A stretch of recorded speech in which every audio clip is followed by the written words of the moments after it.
and we had air conditioning for our kids. Yes, 2 schools had to close. They were up and running the night before. The air conditioning was up and running the night before, but in the morning they started having problems and went down. So Heights High School was one of the ones that had to close, and Reynolds Elementary School also was one that had to close. So those schools were released in the morning. We had another school closed, and that was Lamar High School, but that was for a gas leak. The kids had been outside for too long, and so we called it because we weren't sure when the company could fix that problem. So all together, we had a very successful day. Yes, there were some air conditioning units that went in and out, and so some classrooms were a little warmer than we wanted them to be. But when it became unsafe, like it did in what we think Reynolds and Heights High School, we released the kids. So we got temporary coolers in, and then we were able to get most of the air conditioning units back up, but all the schools were operable until the end of the day. So we think after the storm, and we had 136 schools without power, we had 4 buildings significantly damaged. We had a whole bunch of people working hard over the weekend, nonstop. And these are people on staff, but also community members, some parents. We had principals, we had executive directors, division soups, custodians, nutritionists, all working over the weekend to get our schools ready because they understand how important it is for kids to be in school. I was at KHOU Elementary School today, for example, and that was, some of you will recall seeing that big tree in the courtyard falling on the walkway and into a classroom. If you were to go there today, you would see that you wouldn't even know that a tree had fallen. You'd see remnants of a stump, but hardly anything on the ground where the tree was, and the classroom is fixed already, the walkway is fixed, you wouldn't even know. And those kids were there today, KHOU Elementary School, and I got surrounded by a bunch of second graders, and they were happy to be in school with their colleagues and their classmates. And when I went to the team center, the kids were working like normal. And so that's what we want for all of our kids. We couldn't do that for 50-some schools last night. We think we're going to have, we will have more schools online tomorrow. We will have more schools online tomorrow. We'll tell you, hopefully somewhere around 6 o'clock, hopefully before 6, but we want to make sure we give accurate information to our communities. We still won't have all the schools back up, okay? We still won't have all the schools back up. We'll tell you the number later this evening. And hopefully over the next day, we'll really decrease the number of schools where the kids can't go to school, okay? So that's what's going on. Keep in mind, this is a hot time of year. And in May, June, July, August, September, October, you're going to ask me about air conditioning, and I'm going to say the same thing. We're going to have some air conditioning units go down, whether there was a storm or not, and we're going to try to get them back up as soon as we can. And that's one thing. If we do go out for a bond, for example, that'll be a big part of it because we have some failing systems. Last year, I requested, and we got 100 temporary air conditioning units, and now we've added 120 more. So we think we'll be prepared for August a little bit better than we were last year. All right. All right, we're going to go to with questions. that, we can go to questions. First one over here. We'll come over here once we finish. You mentioned it's a little warm, and you obviously knew the AC questions were coming. When you say a little warm, temperatures are about 90 degrees right now, and we've been speaking to so many parents who say their classrooms where their students are have no AC. I mean, how can you have students study without these basic necessities, and why not just close schools until you get that sorted out? Otherwise, you're asking students to study in these high temperatures. So we monitor the temperature very closely in all of our schools. And in 2 schools, we had to close them because of the rising temperature.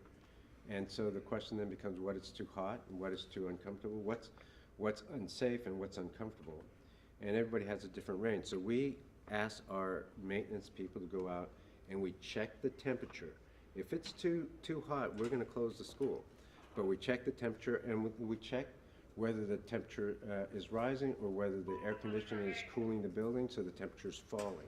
What's So the it's- number it has to be at for you to determine whether it's too hot? So it really depends on the school, and we're looking at temperatures to stay in the 70s. And even that might be a little bit too uncomfortable depending on the type of kids that you have. For example, there are some classrooms where you have students with disabilities where the temperature will make that big a difference. So we are looking at every school case by case, and I'm telling you, if we shut the school down, it was too hot. If we didn't, it's because we managed to get the air conditioning fixed. I recognize that some kids will call home and say, you know, I'm too warm, or it's hot, whereas another kid sitting next to them is not too hot. So we're going to look at that closely, and what I just said was that every day this month and every day in August, you're going to get calls, and I'm going to get calls every day about air conditioning. So if you want a perfect air conditioning system, then we would never go to school, if you want that in all of our schools. I'm telling you, we had 214 schools start because the air conditioning was working last night. We had only a handful that we had to really think about and put temporary coolers in.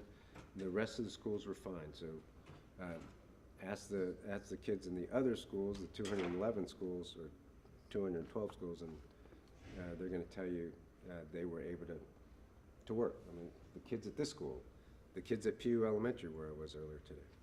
They were Sorry, in the we have back, pictures. just a second, we're gonna come around, go ahead. We have pictures. Parents send us pictures of thermometers, like 87 degrees in a classroom.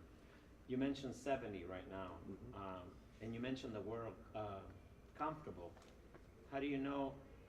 How do you get to know whose kid is comfortable or not, and what's the meaning of comfortable to you? Yeah, so I can't speak to any picture because what principals do is they move some kids to a different part of the building. And so maybe there's part, and I don't know if you're talking about Reynolds or you're talking about Heights High School, which we closed. So in any given day, guys, and hopefully you'll remember this discussion when we ask the community, hopefully the board will ask the community for a bond election. And hopefully you'll remember this discussion, that our air conditioning units are failing. They've not been replaced in a long, long time. And so our team did an incredible job to keep those air conditioning units high enough that 214 schools could start, and we only had to close 2 because of the heat, and only 1 because of gas leak. But, you know, 2 weeks from now, we're going to close a couple of schools because of heat. I mean, that's what's going to happen throughout the rest of the summer and the rest of the fall. So let's really thank our workers who've been doing yeoman's job to keep our maintenance system and our air conditioning units working. All right, let's go to KPRC, then Jason. Yeah, I had a compound question. Number one, how would you, it's been only a couple days, but how would you grade yourself and how you've handled this disaster? This may be your first one in Houston, and you have quite a few of them. That's number one. Number two, how has been your interaction with the community while you're going through this process? Yeah, so look, I'm not going to grade myself. What I'm going to do is talk about what does success look like, okay? And you can grade me. What success looks like after Thursday night, Friday morning, when 136 schools were without power, when 4 schools were decimated, well, had significant damage, not decimated, had significant damage. When you have a district this size spread out with people with their own challenges, our staff, who didn't have power, who didn't have a place. You know, even my apartment didn't have power nor water. And I'm not saying I had it worse than everybody. In fact, everybody else has it a lot worse than I do. And so the staff was working through that, and we were able to move and get 4 of those buildings back online, meaning the physical structure, in just a weekend. And then we worked with CenterPoint, coordinated with the mayor's office, and we worked overtime to get air conditioning units back up after the power came on, because we couldn't get it up before the power, obviously. So had to wait for the power and then get the air conditioning units working. And the proof is in the pudding. We did not have to close schools as a result of anything we had control over. We only had to close schools because there's no power. And then in a couple cases, air conditioning units. So I think the team did a great job in getting kids back to school so quickly.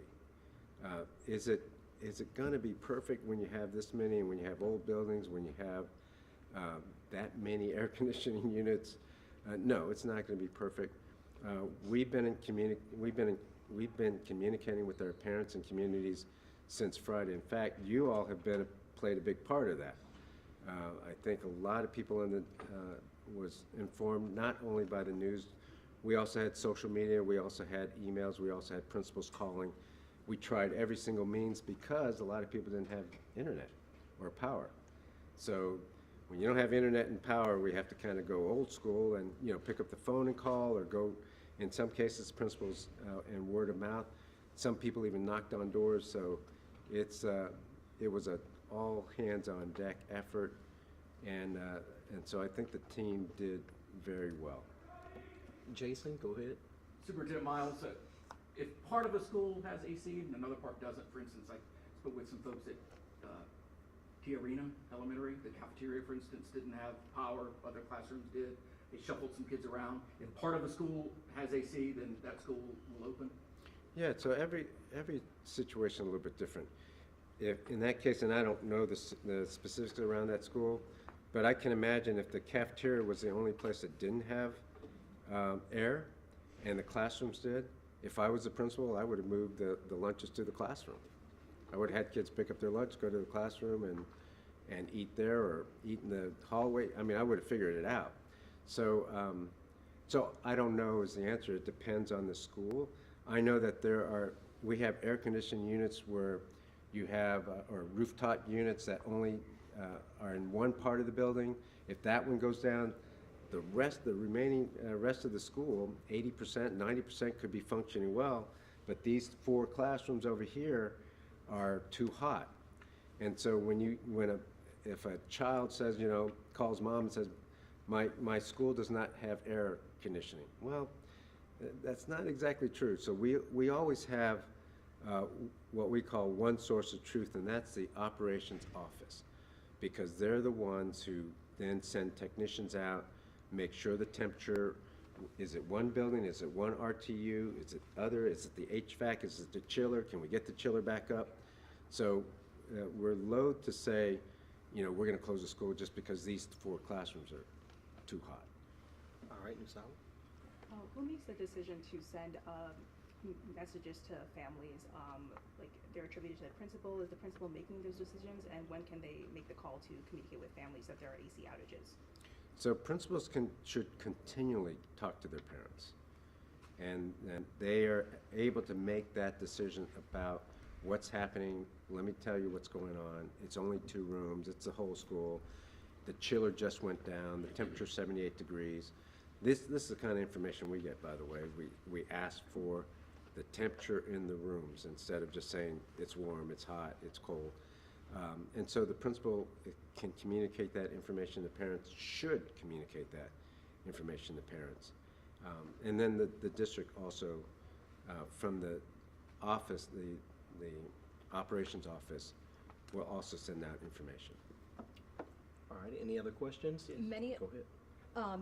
Many of we're talking about the school with AC, but also you have students that are having issues at home right now, living in some of these communities that are impacted. I know on the 31st, it's the end of the year MAP testing. How are you balancing the need for testing and also students who are living in some of these communities that were impacted? And my second part to that question is, you expressed some concerns about in January regrets about closing school during the freeze. Did that play a part in your decision to make sure students are going to school and not closing?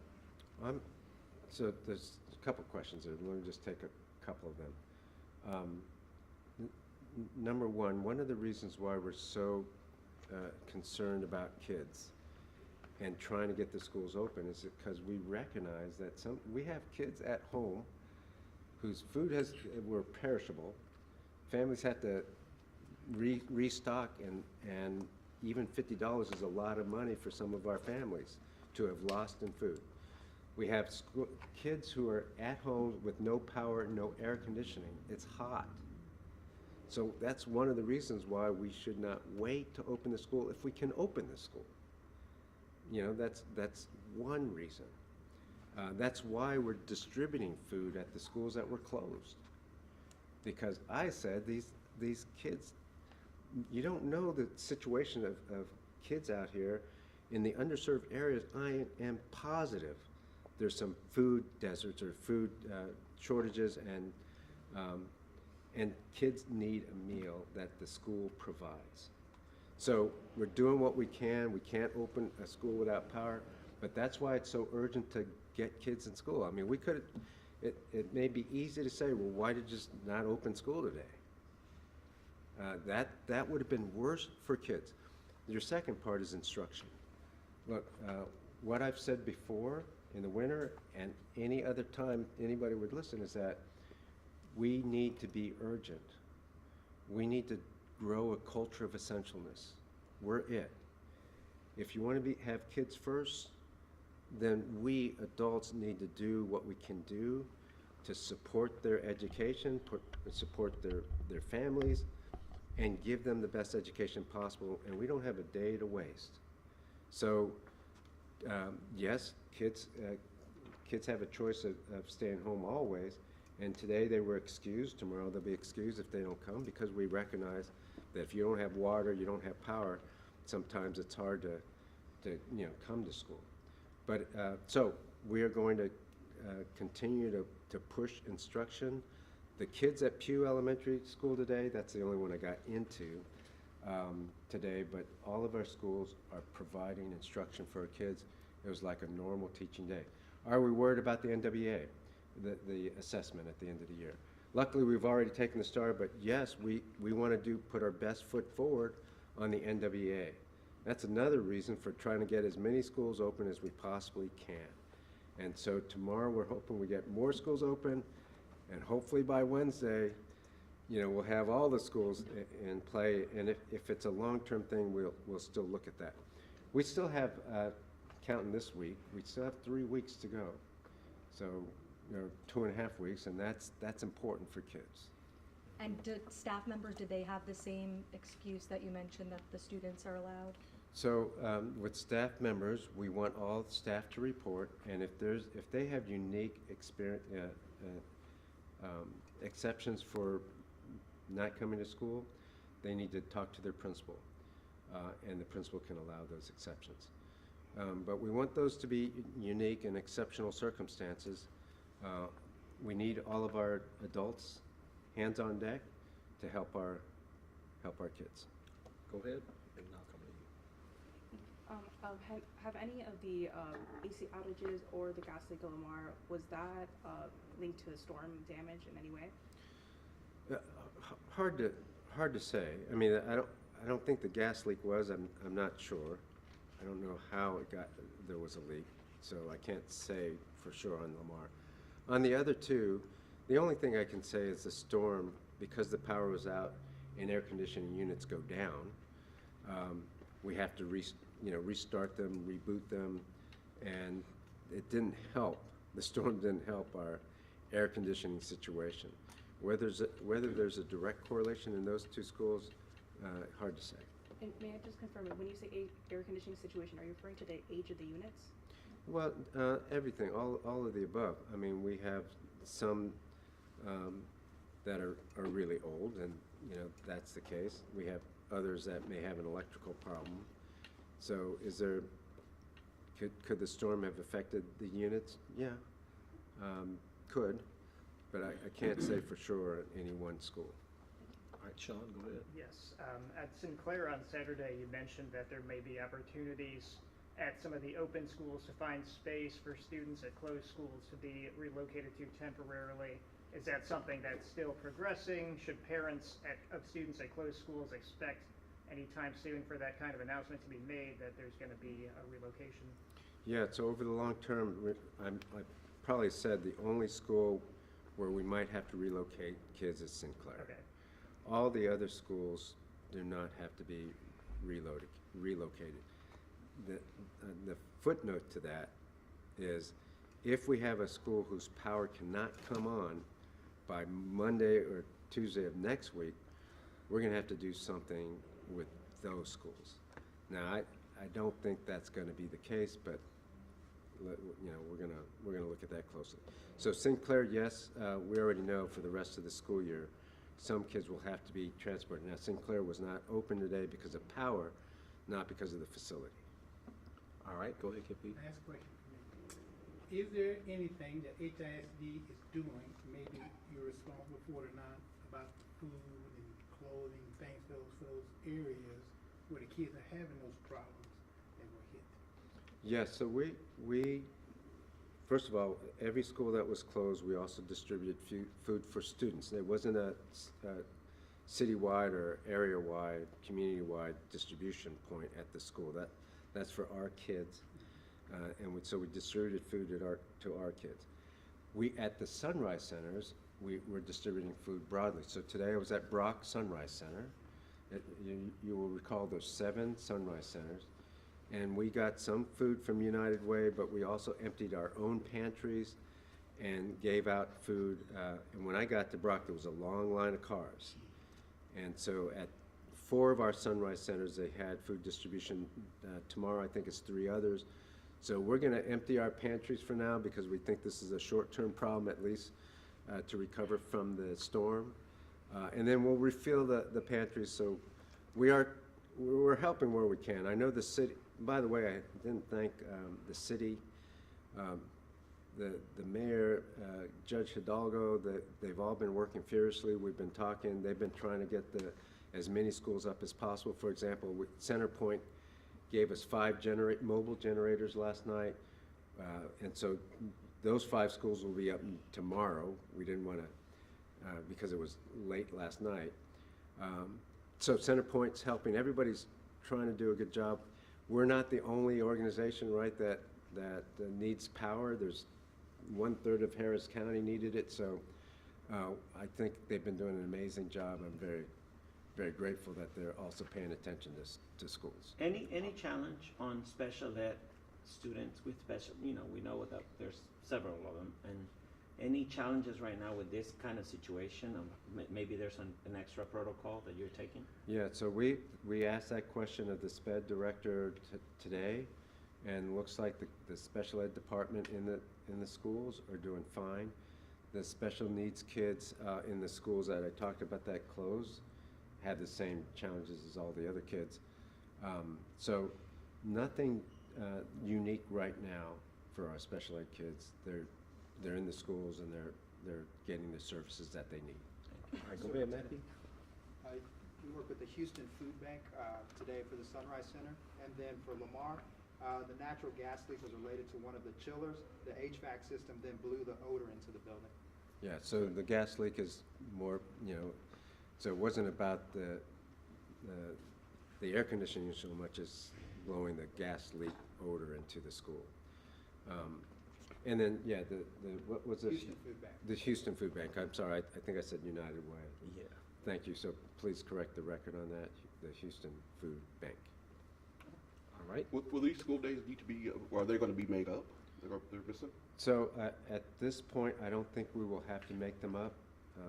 I mean, we're back, we've only missed Friday. Now, some schools we're going to see if we need to make them. I don't think so right now. I think we have enough time for the kids. It really depends on if we can get them back up by Wednesday or Thursday, we'll be fine. Just to be clear, by 6 o'clock, parents should know if their schools are gonna open tomorrow, right? That's correct. All right, you got one more question, or you No. good? All right, perfect. Any other questions? All right, thank y'all so much. All right, thanks, everybody.